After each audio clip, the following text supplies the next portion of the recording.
Hi everyone, welcome back to our channel. Our being myself, my husband, and my daughter.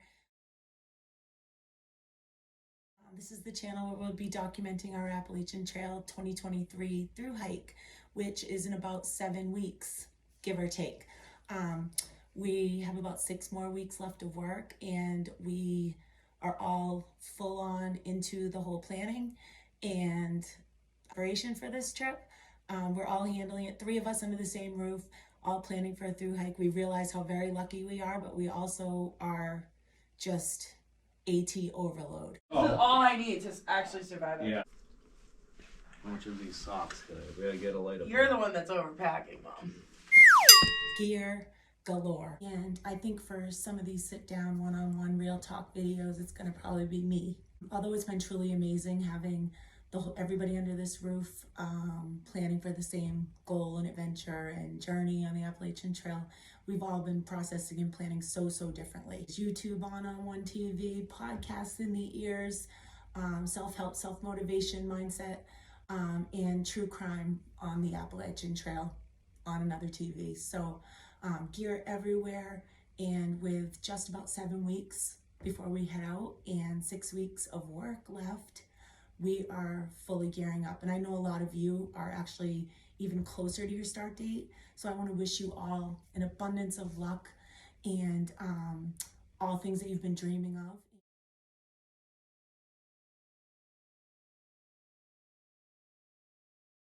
And some that you haven't. A safe journey. And I hope all your gear actually is worthy of all the time, energy, research, and prayers you've put into it.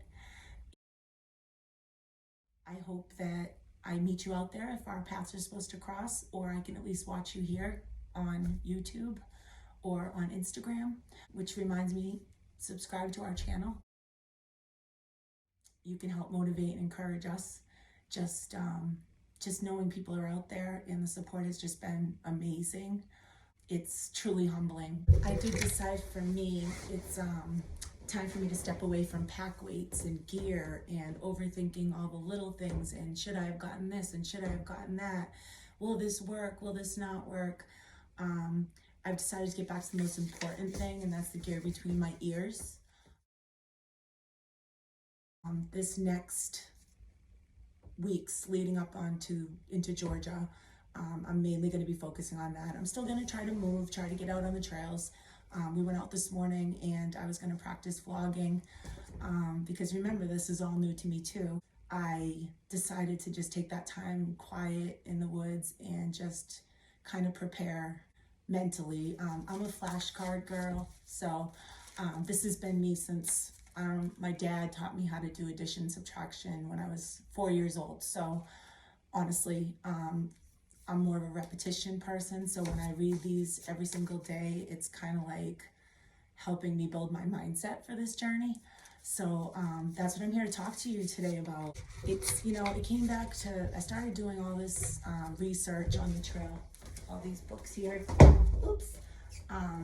These are my 2 favorites. It's right here. If you haven't gotten this and you're going to be hiking the Appalachian Trail, I suggest you grab it. It's a quick read. Lots of things in here that have truly helped me. This is just a book that a friend gave me a long time ago before the Appalachian Trail was a seed in my mind and the journey was beginning. But this is just really a great book to help you stop doubting your greatness and what you're supposed to be doing in this world. So these are my 2 favorites, but I've really done a lot of reading AWOL. I love to read, so I thought I was only right to share some of these books and some of the wisdom I got from these books. We've all heard that like imagination is key, and if you believe it, you will achieve it, and it all comes back to The Secret. Remember The Secret? They got a bad rap because of the voodoo drama that was attached to it, and it even confused me. It was one of those things where I thought I would overthink things, good or bad, and then I would just get anxiety over thinking the wrong things. Anyhow, fast forward at least 20 years, and most of my podcasts, books, it all comes back to that. And one of my greatest teachers was Wayne Dyer. He's a spiritual guide, and he, rest in peace, Wayne, but he does say that he didn't want to get involved with The Secret because of the way it was being presented, but at the end of the day, science proves its effectiveness.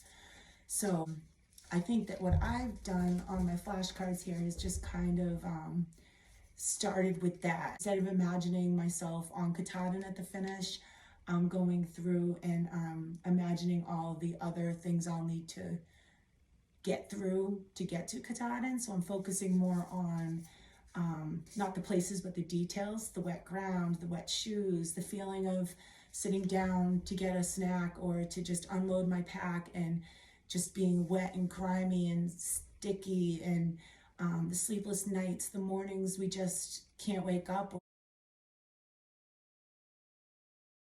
we feel like we just can't face another day out there.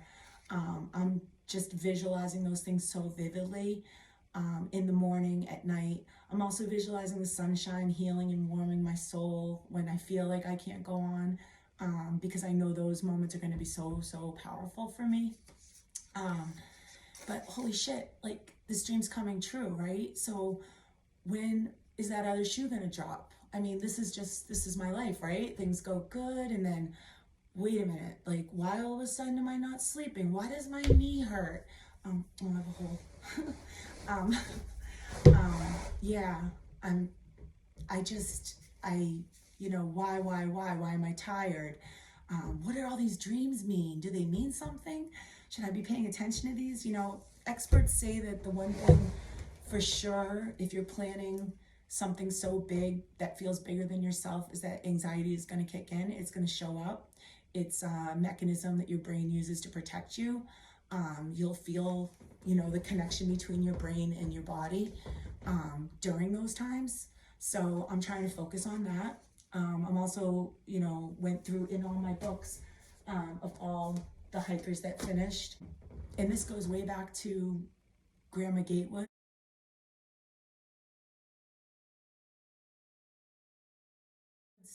Goes back to Earl Schaefer.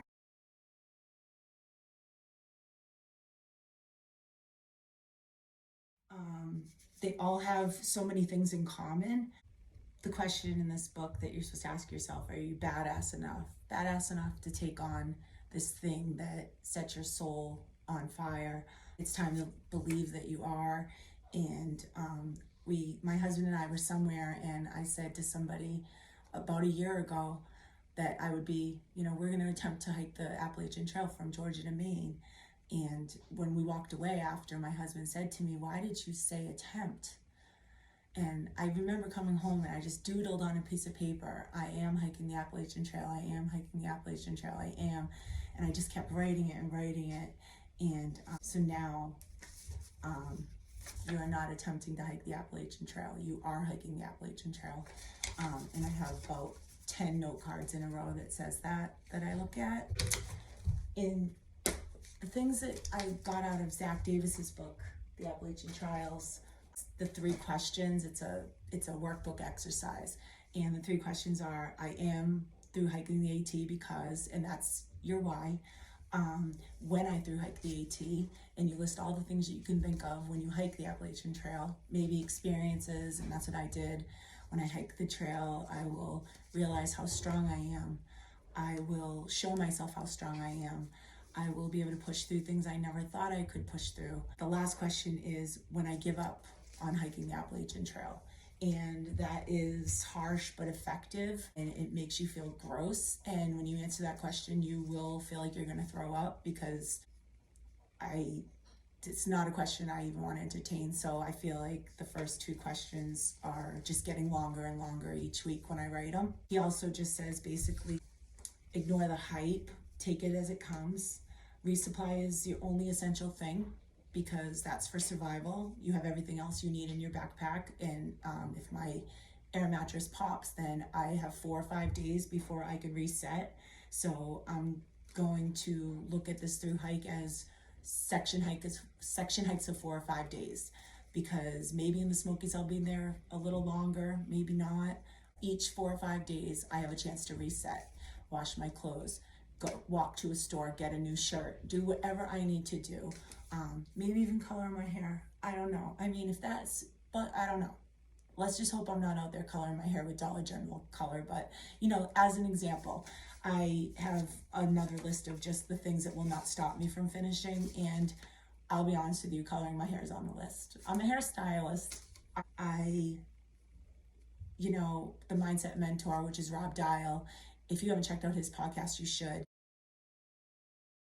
He is a straight shooter. He basically got me thinking about this, documenting of this, because he said if you use excuses of your age, you will never grow in life. And it's no excuse, because there's 80-year-olds growing. There's an 80-year-old woman on the AT right now finishing up a through hike. Again, just so many people that would have a million more excuses than I would.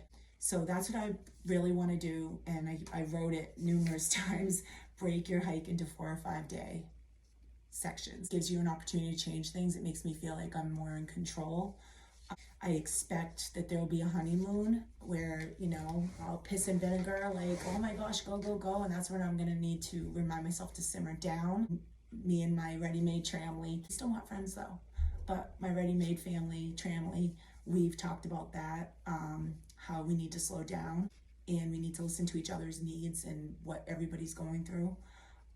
Day one will and will not be obviously easy for reasons, just like day 100 will be easy for some reasons and it will be tough for others. So I'm expecting that. I'm expecting that emotional roller coaster. I'm just imagining the endless hours of walking through a dense forest with only white blazes.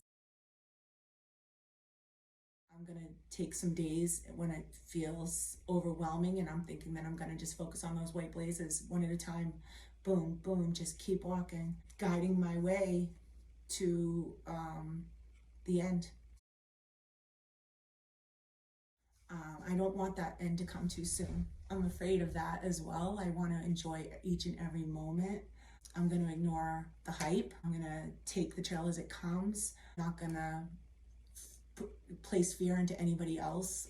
I am humbled by New Hampshire, and I've gotten a lot of questions from people asking me about New Hampshire. And I just want everybody to know that you'll be ready for it. You'll love it. And we'll all tackle it together. I assume it's going to be much different for me coming through as a through hiker than a day hiker. So I anticipate that as well.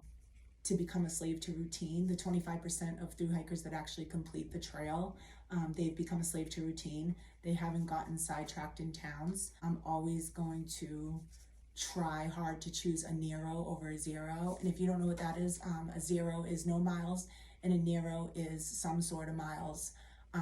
Whether that's 3, 4, 2, I want to try to move every day. I want to stretch every single day. So my cards all say that: stretch every day, become a slave to habit, drink water more than you think you need. And just remember, whenever anxiety creeps in and whenever I'm forgetting to hike my own hike, whenever I'm wondering why maybe I'm tired, I just want to always remember to keep my micro goals in focus, not the end goal. And I want to use landmarks, visits from loved ones, even phone calls from loved ones, 100-mile markers as just little micro goals. And I want to collect them all up into my little hope chest. And at the end, I just know that I'm going to be spilling over with emotion and with gratitude and with just so much love in myself. It's time to do something bigger than me. Try to, face it with, I know, anxiety. A lot of people go out there, and a lot of us that find solace and peace in the woods and in the mountains and in even putting our head towards a goal like this, suffer from anxiety. I know that. And I think that it's a great place. Studies show that, to conquer that and to grow. I'm all about grit, grace, and grind. And I am okay with visiting that a lot during this journey, but I really am looking to complete most of these steps with a smile leading the way. So I'm going to keep my flashcards. I'm going to read all of these. I'm going to keep going back because I have highlighted a lot of sections of these books. So I'm going to just take some time to do that. go through, and that's how I'm mentally preparing for the AT. I'm visualizing. It's pretty much worked for me in my life, you know, through hard times and good times. So that's what I'm doing. And I'm gonna keep watching YouTube too, because I just can't help myself. But I think right now, the gear between the ears is where I need the work. So thanks for sticking it out with me. Thanks for listening to me ramble. And we'll be back probably next week. Subscribe if you haven't, and please, if you have any good pointers, if you are doing something that you really feel is helping you in preparation for the AT, please drop it in the comments. I'd love to hear, and I'm always open to new books or anything. Probably don't have time to read another book. Yeah, thank you.